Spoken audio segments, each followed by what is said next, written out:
Iron சக்தியும் calcium அப்புறம் fibre content நிறைய இருக்கிற ஃபுட்டு தாங்க இது பார்க்க போகிறோம் நம்ம. ஆமாங்க, இதை நீங்கள் கெஸ் பண்ணிகிட்ருப்பீங்க. இது என்ன புட்டுன்னு மட்டும் நம்ம பார்க்கலாம். வாங்க வீடியோக்குள்ளே போய் பார்க்கலாங்களா? Hello friends, welcome to my channel.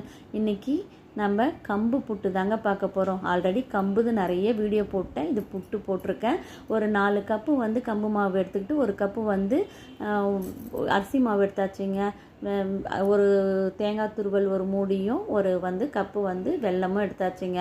அதுக்கு வந்து முதல்ல கொஞ்சோண்டு 60 ஸ்பூன் வந்து உப்பு போட்டுட்டு அது கொஞ்சம் லேசாக சூடு பண்ணி எடுத்துக்க போகிறேங்க. அந்த அரிசி மாவையும் கம்பு மாவையும் ஒன்றா போட்டு கலந்துட்டு இந்த லேசாக சூடு பண்ண தண்ணியும் இதில் போட்டு கொஞ்சம் கொஞ்சமாக தெளித்து, நமக்கு தெரியும் புட்டுக்கு ஆல்ரெடி நம்ம எப்படி பிசைவோன்னிட்டு அதே மாதிரி தாங்க கொஞ்சம் கொஞ்சமாக தண்ணி ஊற்றிட்டு நல்லா கொழுக்கட்டை பிடிக்கிற அளவுக்கு நம்ம அதை வந்து கொஞ்சம் கொஞ்சமாக தண்ணி ஊற்றி நம்ம கலக்கினாவே போதுங்க. கட்டி இல்லாமல் எடுத்தாவே போதுங்க. இதுக்கு கொஞ்சம் கம்பு மாவுக்கு மட்டும் கொஞ்சம் தண்ணி பசை அதிகமாக இருந்தால் கொஞ்சம் நல்லா வெந்து வரும். அந்த சுடுதண்ணியோடு இருக்கும் போது கொஞ்சம் நல்லா வெந்து வரும். கம்பு மாவு வந்து மாவாக தான் இருக்குங்க. அது வேகும் போது கொஞ்சம் இதுவாகுன்றதுனால கொஞ்சம் சுடுதண்ணியும் ஊற்றிக்கலாங்க. கொஞ்சம் தண்ணி பதத்தில் வந்து தான் அந்த மாவை வந்து நம்ம பெசரி எடுக்க போகிறோங்க. இதில் ஒரு சின்ன ஐடியா டிப்ஸும் இருக்குங்க. இதை வந்து இந்த பதத்துக்கு பண்ணிவிட்டு கொஞ்சம் நேரம் வந்து ஃப்ரிட்ஜில் வச்சுட்டு எடுத்துகிட்டு கலருங்களேன். அந்த சாஃப்ட்டு தன்மை நல்லா வந்துடுதுங்க. இது பாருங்கள், கலக்கி எடுத்து வச்சாச்சு. தேங்காய் துருவலும் எடுத்தாச்சு.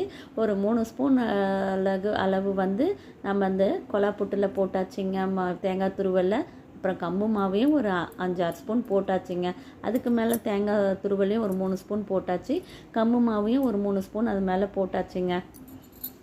அதை போட்டு நல்லா நம்ம மூடி வச்சுட்டு குக்கர் மேலே வச்சு தாங்க நம்ம அதை ஸ்டீமில் விட போகிறோம். அது வந்து நமக்கு ஒரு 10-15 நிமிஷத்துலேயே நல்லா வந்துடுதுங்க. அது வேகும் போது அந்த வாசனையே நம்மளை வந்து சாப்பிட தூண்டுங்க. இது சாப்பிட்டு பாருங்கள், எப்படி இருக்குன்னு பாருங்கள். ஆனால் எளிதில் ஜீரணமாகுதுங்க. சுகர் பேஷண்ட்டுக்கெலாம் இது நம்ம ரொம்ப வந்து பயப்படாமல் கொடுக்கலாங்க. இதனால் நம்ம ஒன்று வெல்லம் போட்டு கொடுக்கலாம், இல்லை நாட்டு சக்கரை போட்டு கொடுக்கலாம், இல்லைன்னா லைட்டாக உப்பு போட்டு அவங்க கொடுத்தாவே அந்த வாசனைக்கே சாப்பிடுவாங்கங்க. இது பாருங்கள், ஒரு 10-15 நிமிஷத்தில் அந்த மேலே வந்து ஸ்டீம் வருது பாருங்கள். எடுத்தாச்சு. அதை எடுத்து போட்டாச்சுங்க. ஆக்சுவலாக நான் வந்து ஃபஸ்ட்லாம் வந்து இட்லி சட்டியில் ஆவியில் வச்சு தான் கம்பு மாவை எடுத்து தான் புட்டு செய்வேன். இது ஃபஸ்ட் டைம் வந்து நான் கொலா புட்டில் போட்டு பார்க்கலான்னு பார்த்துருக்கேங்க. ஆனால் சூப்பராக வந்திருக்குங்க. டேஸ்ட்டும் அதே டேஸ்ட்டு எம்மியாக இருக்குங்க.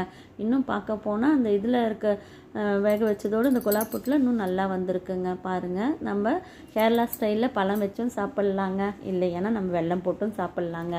இது வந்து அந்த நம்ம கலந்த பதத்துக்கு 3 குழல் வந்துச்சுங்க. இது 2 குழல் எடுத்தாச்சு. இது பாருங்கள், அது நான் வந்து ஒரு பாத்திரத்தில் மாற்றிட்டு அதை நல்லா சூடோடு உதுத்துட்டு அந்த வெல்லமும் துருவி வெல்லம் வந்து துருவிட்டேன். அந்த வெல்லத்தை வந்து இதில் போட்டு நல்லா கலந்து எடுத்துட்டு நம்ம பசங்களுக்கு கொடுத்து பார்த்தேங்க. சூப்பராக இருக்குங்க. சூப்பராக வந்திருக்கு. இதை நீங்கள் சாப்பிட்டு பாருங்கள், எப்படி இருக்குன்னு பாருங்கள், செஞ்சு பாருங்கள், எப்படி இருக்குன்னு பாருங்கள். நான் கம்பில் வந்து நிறைய பலகாரங்கள் ஆல்ரெடி நான் போட்டிருக்கேன். இது வந்து புட்டு வந்து போட்டிருக்காங்க. பாருங்கள், சுவையான கம்பு புட்டு ரெடிங்க. பாருங்கள், அது வந்து கொஞ்சம் அந்த கம்புவே வந்து தனியாகவே தெரியும் பாருங்கள். ஒரு மாதிரி உதிரியாக தனியாக வந்திருக்கு பாருங்கள். தேங்காவோடு சேர்த்து வெல்லமோடு சேர்த்து அந்த கலர் காம்பினேஷனே சூப்பராக இருக்கும். அந்த டேஸ்ட்டும் சூப்பராக இருக்குங்க. இது எப்படி இருக்குன்னு செஞ்சு பார்த்து கமெண்ட் பண்ணுங்கள், ஷேர் பண்ணுங்கள், லைக் பண்ணுங்கள், சப்ஸ்கிரைப் பண்ணுங்கள். தேங்க்யூ.